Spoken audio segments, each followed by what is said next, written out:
গত 13 ডিসেম্বর এই রবীন্দ্র ভবন শতবার্ষিকী ভবন প্রাঙ্গণে এখানে দাঁড়িয়েও আপনি গম্ভীরাস্ত্র ফেলেছেন। গত পরশুদিনও দক্ষিণ ত্রিপুরার জুলাইবাড়ি আর বেতাগা সাবরুমের বেতাগাতে গিয়ে গম্ভীরাস্ত্র সেরে ফেলেছেন। আমি বহুত টাকা দিতে চাই, বহুত টাকা দিয়েছে, তাহলে সেই টাকা কেন এডিসি রাস্তায় দেখা যায় না? এডিসির পানীয় জলের প্রকল্পে দেখা যায় না?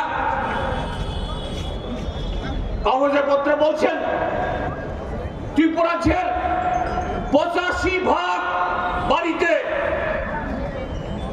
পাইপলাইন দিয়ে নল দিয়ে আপনারা বিশুদ্ধ পানীয় জল দিচ্ছেন। আছে এই ত্রিপুরাজের পাহাড়ি এলাকা সমতল এলাকাতেও এই টাকার বরাদ্দ হলেও সেই টাকা চলে যায় আপনাদের কার্যকর্তা দেবতুল্য কিছু লোক, যাদের হাত ধরে ছাপ্পা ভোট দিয়ে ভোট রিগিং করে ভোট ক্যাপচার করে বিরোধী দলের পার্টি অফিস পুড়িয়ে মিছিল মিটিং আক্রমণ করে তাদেরকে বলেছেন আমরা যদি সরকার আসতে পারি তোমাদের সবার চাকরি হবে। চাকরি তো হয় না, বিজেপির আমলে তো চাকরি হবে না কখনো। আর কাজেই এদেরকে লুটে পুটে খাওয়ার জন্য লাইসেন্স দিয়ে দিয়েছেন। এরা এখন রাস্তা গিলছে, এরা এখন পুকুর গিলছে, সরকারি অফিস সব গিলছে।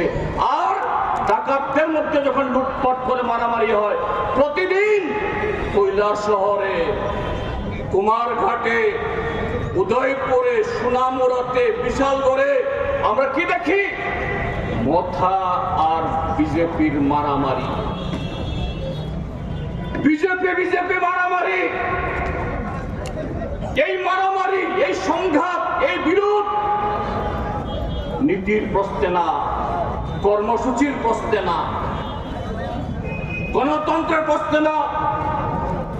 এই মারামারি ত্রিপুরাজ্যের 44 লক্ষ মানুষের স্বার্থে না। এই মারামারি শুধুমাত্র নোটের বখরা।